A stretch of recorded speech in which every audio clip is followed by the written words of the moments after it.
Buenos días, buenas tardes, buenas noches a todo el público que esté viendo este video. Si te encuentras acá es porque aún no dominas Kirchhoff. Para ello estoy yo, me llamo Gonzalo, mi compañero Alex también se encuentra acá, saluda. Buenos días.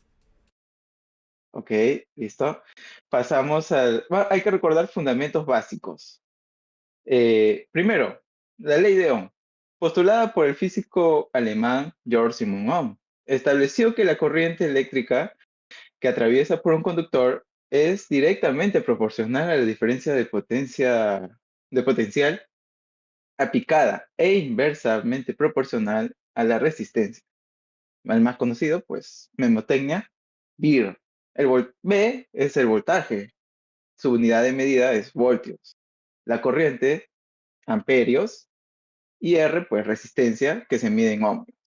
Es que, como se puede observar en la imagen, pues, a partir de VIR, pues simplemente haces ciertos despejes y hallas lo que quieras hallar. Bueno, pasamos al siguiente. Configuración de resistencias.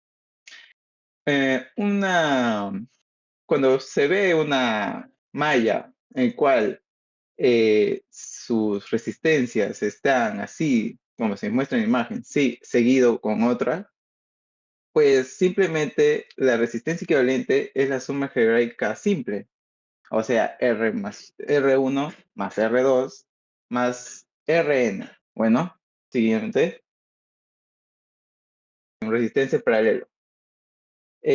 Bueno, el voltaje es constante, las corrientes se dividen y la resistencia equivalente es la suma inversa de cada uno. Siguiente. Bueno, le doy pase a mi compañero a explicar lo que es el tema de la ley de Kirchhoff con el método de Mayes. Ok, bueno, ahora vamos a ver sobre la ley de Kirchhoff. Y bueno, cuando los circuitos se vuelven complejos y tienen múltiples fuentes de energía o componentes interconectados, la ley de Ohm por sí sola ya no es suficiente para resolverlo, ¿no? Aquí entran las leyes de Kirchhoff, pilares basados en la conservación de carga y energía. Son dos leyes de Kirchhoff, pero antes de aplicar eso, primero vamos a conocer, ¿no? ¿Qué es un nodo y qué es una rama? El nodo sabemos que es el punto de unión donde se conectan dos o más elementos. Los nodos principalmente conectan tres o más ramas y permiten que la corriente se divida. Mientras que la rama es esto, representa un solo elemento y la trayectoria por donde fluye la corriente entre dos nodos consecutivos. Ahora, ¿qué es una malla? Una malla, como podemos ver en la imagen, bueno, una malla es un tipo específico de lazo. Está restringiendo a circuitos planares. Eso que podemos ver, por ejemplo, en la imagen, que son dibujos en 2D de cables que no se cruzan. Bueno, es una trayectoria cerrada que no contiene ningún otro lazo en su interior, como las ventanas del diagrama. Esto reduce drásticamente el número de ecuaciones que necesitamos. Ahora, vamos a ver la segunda ley de Kirchhoff, que es la ley de voltajes. Se puede abreviar como LVK o ley de Mayes también. Se basa en la conservación de energía y ¿qué nos dice? Nos dice que la suma algebraica de todas las diferencias de potencial eléctrico alrededor de cualquier malla o lazo cerrado es igual a cero.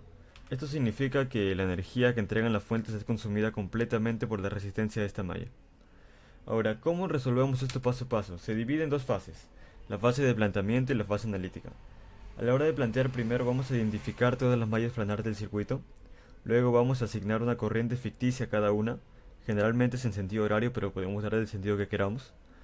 Después tenemos que expresar las polaridades del voltaje en los resistores dependiendo de esa dirección. En el problema aplicado vamos a ver mejor esto. Luego en la fase analítica tenemos que aplicar la ley de mallas, que nos dice que la suma de voltajes va a ser igual a cero en cada malla. Luego vamos a sustituir esos voltajes usando la ley de Ohm, que ya explicó mi compañero, de voltaje es igual a corriente por resistencia. Y por último resolvemos esto mediante un sistema de ecuaciones, ¿no? Bueno, ahora vamos a ver un problema de aplicación práctica, en el que este problema solo nos pide hallar la corriente del circuito. En esta malla aplicamos ley de mallas y vemos que le dimos un sentido a la corriente de forma horaria. Asimismo, al asignar la corriente, también para poder resolverlo, vamos a polarizar las resistencias y le damos el sentido al voltaje también, ¿no? Que eso es lo que nos da la imagen. Bueno, al resolver esto, vamos a poner, por ejemplo, signo por el que entra la corriente es el que vamos a poner en nuestra ecuación.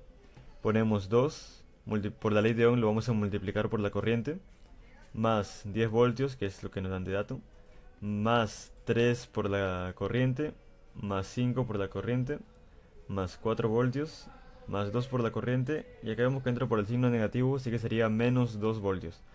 La suma de todos estos voltajes va a ser igual a cero. Al operar esto nos queda que la corriente es igual a menos uno. Pero acá pasa algo, pasa que la corriente no puede ser negativa, por lo que este no es el sentido real de la corriente.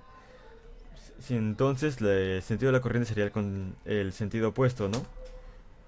Sería esto en sentido opuesto, y al resolver esto nuevamente vamos a hallar que la corriente es igual a un amperio. Bueno, eso sería nuestra presentación sobre la ley de Kirchhoff y los conceptos previos, ¿no? Vamos a ir subiendo más videos a lo largo de los días, van a ser 10 videos en total, donde vamos a ver también esto, vamos a seguir indagando en la ley de Kirchhoff, vamos a ver también lo que es ley de nodos y así llegar a una comparativa entre estas dos, ¿no? Para demostrar cuál es más efectivo y por qué se usa cada ley. Bueno, eso sería todo, gracias.